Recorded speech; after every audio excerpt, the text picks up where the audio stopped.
This is Michelle Snider I. You might not be able to hear me too well, but just left the Kamala Harris rally. And there are so many people out here. It's kind of crazy. Like, just like, pretty amazing. The sunlight is beautiful out here.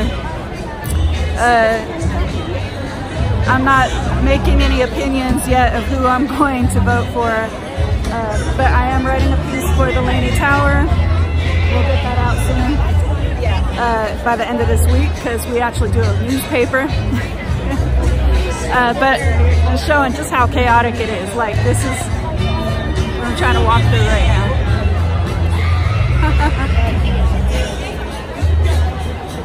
Hey, you found me! Oh my god, how in the world?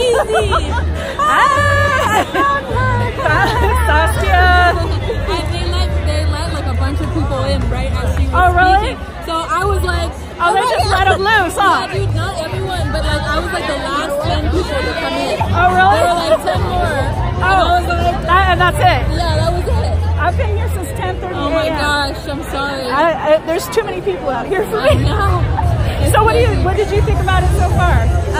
It was interesting. The protesting was very minimal. How many people were protesting? Like less than 10. Less than 10? But they were very active. So I think one person started like yelling some stuff, and then like all the other people with the signs and stuff kind of congregated around there. Yeah. But it was pretty over. 10 people versus, this has got to be at least about, probably 30,000 people. This is like, reminds me of the first Women's March when there were so many people here. Yeah, no, they were pretty like overwhelmingly ignored, I would say. So, yeah, I'm not to laugh at the protesters. I'm not trying to do that. I'm just saying it's not a shock out here, because everybody is pretty, either they're into Kamala or they're thinking about it, you know. Well, a lot of their arguments was that she's using her race as like a facade to help gain votes, but that she's not actually for people of color. Like, that was the argument that they were making. Well, okay, so did they say which way they were leaning politically? Because that's also a very right-wing kind of thing that they say. Said that they didn't know who else to vote for, but one person said Bernie Sanders, even though he hasn't announced it yet. My mom's right over there. Okay. She's here with her boyfriend. Well, I was just doing a little quick video to kind of report on it, and then I guess that's it. I found her. Hi. Good. How are you doing?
Welcome, Senator Kamala Harris.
UC Berkeley,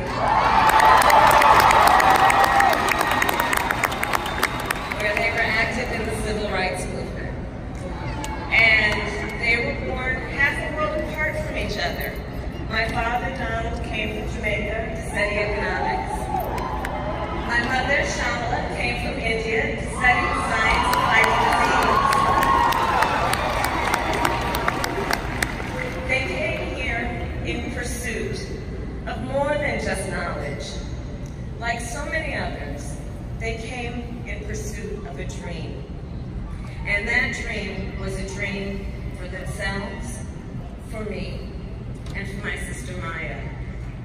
As children growing up here in the East Bay, we were raised by a community with a deep belief in the promise of our country and a deep understanding of the parts of that promise that still remain unfulfilled. We were raised in a community where we were taught to see a world beyond just ourselves, to be conscious and compassionate about the struggles of all people. We were raised to believe public service is a noble cause and the fight for justice is everyone's responsibility. In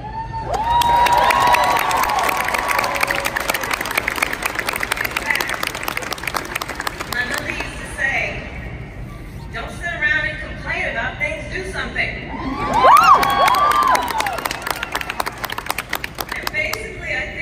Basically saying, you gotta get up and stand up and don't give up the fight.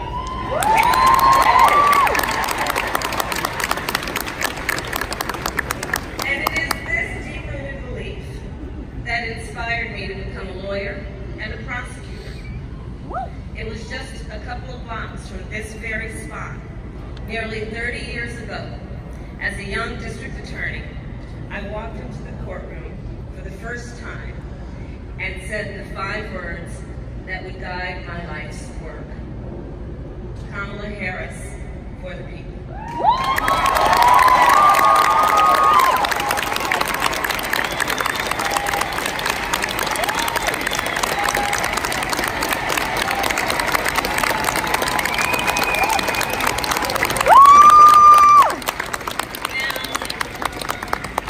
Now I knew our criminal justice system was deeply flawed, but I also knew the profound impact law enforcement has on people's lives and its responsibility to give them safety and dignity.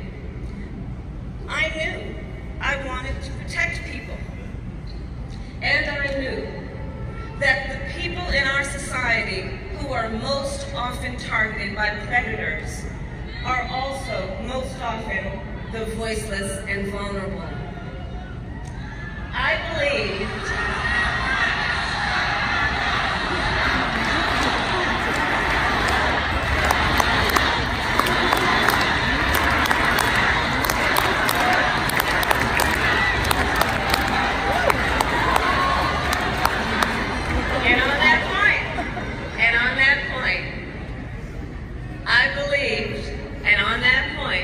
I believed then, as I do now, no one should be left to fight alone.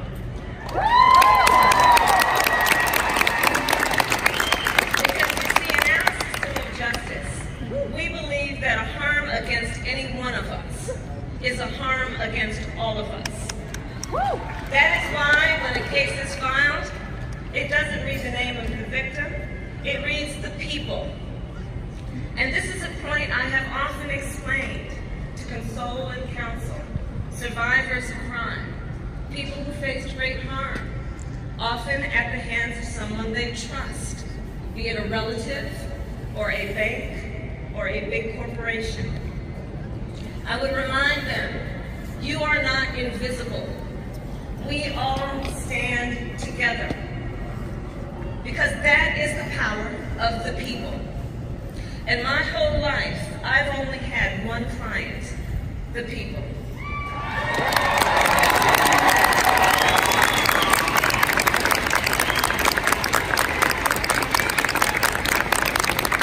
And fighting for the people